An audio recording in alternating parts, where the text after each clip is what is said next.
Hi everybody, this is Ben Church again, and welcome back to my Python 101 course. This is going to be the second video, and it's going to have the most amount of content in it. If you look back to our last video, we just did a basic overview and an introduction into the course. We never actually got your hands dirty. Today we're going to do that. Today we're going to go back and actually teach you how to make a basic text-based program and some of the knowledge of basic computer logic. Now, don't get discouraged at this again. This is really easy, and you don't even have to go back to the first video. You'll be able to understand everything right away. I'm going to keep it very simple, and we're going to be working with the Python language, which is almost as easy as basic English. Okay? So as we get started, we just need to download a couple of things. Really simple, really easy. The first thing we're going to download is going to be Python. This is what we're going to run everything off of. So if you can go to python.org/getit, one word, right here, go there and download Python 2.7.5. I'll make a link to this website in the description of the video as well. For myself, because I'm on Mac, I'll be downloading 2.7.5 Mac OS X. Alright, some of you might be using Windows. Some of you might be using Linux. You can see compressed source tarball for Linux. If you're using Linux, you probably don't have to install it. After you install Python and go through all of this, we're going to download a text editor. You can actually use any basic like TextPad or Notepad if you're on Windows, but I'm going to use one that just kind of highlights and makes everything look a lot prettier. That one is called Sublime Text 2. You can go to sublimetext.com/2. Same thing, download and install for whatever kind of operating system you have. Now, once that's done, you should be able to go to your terminal if you're on Mac OS X and type, or your command prompt if you're on Windows, and be able to type, let me clear this out here, Python. When you do that, it'll come up with the version that you have. I'm on 2.7.1, no big difference, and you'll be able to start typing things like 1 plus 1 or A equals 5 and then type A. All these little things. Now don't worry about what I'm typing right now. This is just a demo of once everything that you've just downloaded and installed works. Okay? So if you need to download that now, pause this video, go download it, and then come back. And we're going to get into Python and its very basics. Okay? Alright. So, if you guys are ready to go, we'll start by opening up Sublime Text 2. Okay? Now, when you open it up, you'll start with a new file section. So I'll make myself a new file. And we're going to start off right away with saving it. Okay? I'm going to put mine on my desktop. I'm going to call it, the name doesn't matter, you can call it whatever you want. I'm going to call it lesson2.py.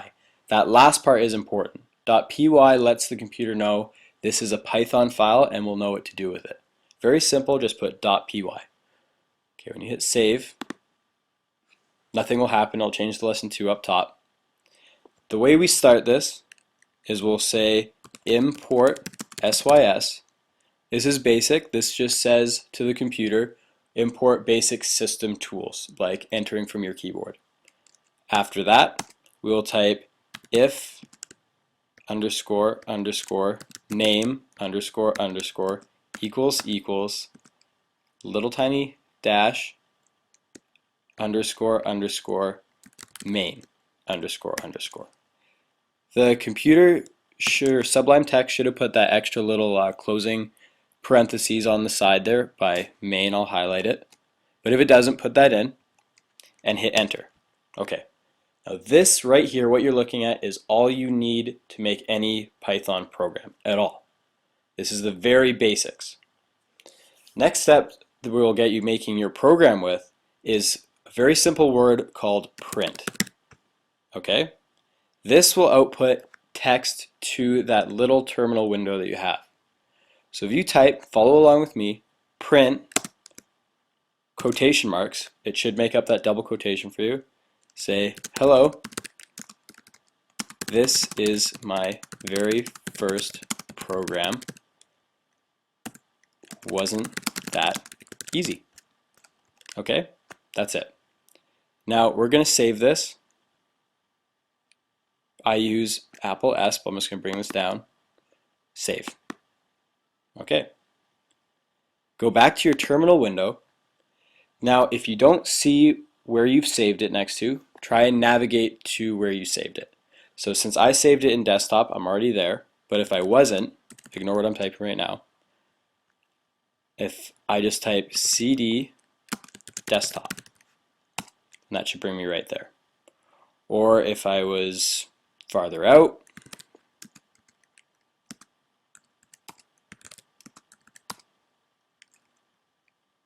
let's go cd, oh god, gotta remember what I'm doing here. cd be search is where I just was. Look again. Need to go into desktop. ls-l will show you everything that's in the folder you're in. Desktop. Okay. cd is called call directory. Very simple, but just get into desktop, and what you're going to type in is Python, the name of whatever you called your program. I called mine lesson 2. Hit that. You can see right there. Hello, this is my very first program. Wasn't that easy? All it took was 3 lines of text. Import sys and ifname.main. These will always be there, and it only took 1 word, and we've made our very first program. That's it. If anyone's didn't work, or if there was any kind of error, go back and check with what I typed out against yours, and it's usually just a little small problem. If you do have trouble at any point and are confused or worried, all you have to do is go onto Twitter and tweet me something at BNCHRCH. I'll respond right away. Okay, so now that we have our basic kind of word, I'm just going to say hello. I'm just going to put world, just basic word.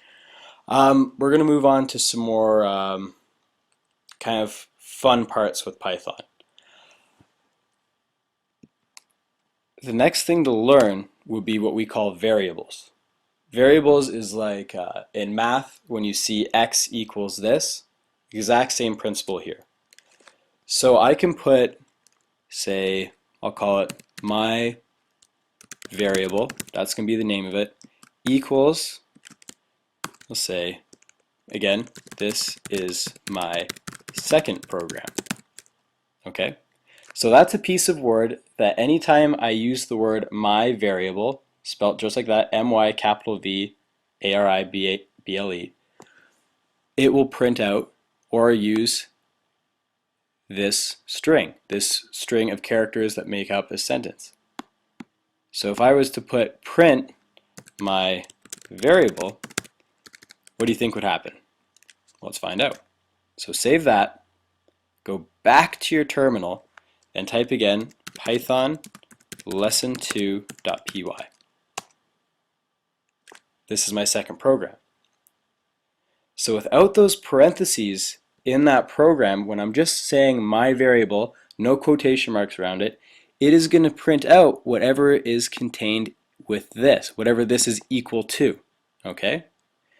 Now it can be even trickier with this. Python's really smart, it's a really smart language. I could make my variable set to a number, say 2. I could make a second one, we'll just call it second, be quick, and make it equal to 3. Now these are equal to numbers. So if I was going to put my variable plus second, now what do you think would happen? Go back, save it, and type out Python, whatever you called it, .py. Alright? 5. Very, very smart program. We can tell it almost anything in kind of a plain English way, and it will know what we're meaning. Similarly, we could also type it out just as 3 plus 2, and we'd get the same result. Okay? Next thing, which is what your program is going to be based off of, the final program is going to be based off, is going to be taking text from that terminal window and doing something with it. The way we get text from the terminal window, we'll make another variable, delete all this, start over fresh, we'll call it my capital T text is equal to raw underscore input, and then left bracket, right bracket. It should do it automatically for you, but if it doesn't, make sure it's left bracket, right bracket. Then we'll go again, print my text. All right. So what raw input does is it just takes text from that terminal window. So we'll save this and I'll show you what it does to give you a better understanding. So save it, go back to your terminal, Python lesson2.py. Okay, you'll notice it doesn't do anything. That's because it's waiting for you to input the text. So we'll go say maybe this is my text. Hit enter and you see it prints it out again. That's because back in our program, when we get the text into my text from raw input from the terminal, it'll print it back out. For a little bit of proof, we can do something like this. Print, we'll make another little parentheses. What do we want to say? Printing it back. Close that quotation mark and put in a plus sign. This will bring those two pieces of text together. So save it, go back, Python, whatever you called it, type in something, this is my text, and you see I'll print it back out. Printing it back, this is my text. So I'm just proving to you that it actually does what I'm saying it's doing, waits for that terminal, and then prints it back out. From here, we can start to do some really interesting things. Click the wrong button. We can take the text, we can look at it, and print out different things depending on if we put on different stuff. So one way we do that is with if statements.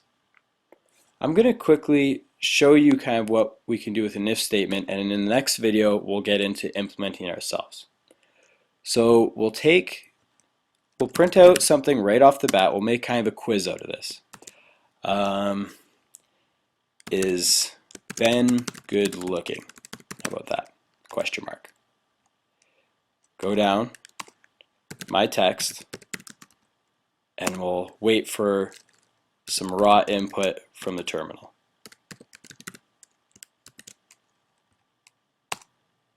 Now, this is where we get into if statements. So it's basically like if this does that, do this. So if my text equals yes, then print correct. And if that's not right, what we do is called else if, abbreviated ELIF. My text is equal to no, print wrong. And then we can do at the end, else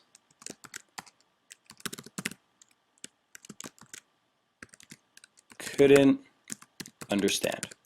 Just in case we put in something that's not yes or no. Our computer just can't understand it.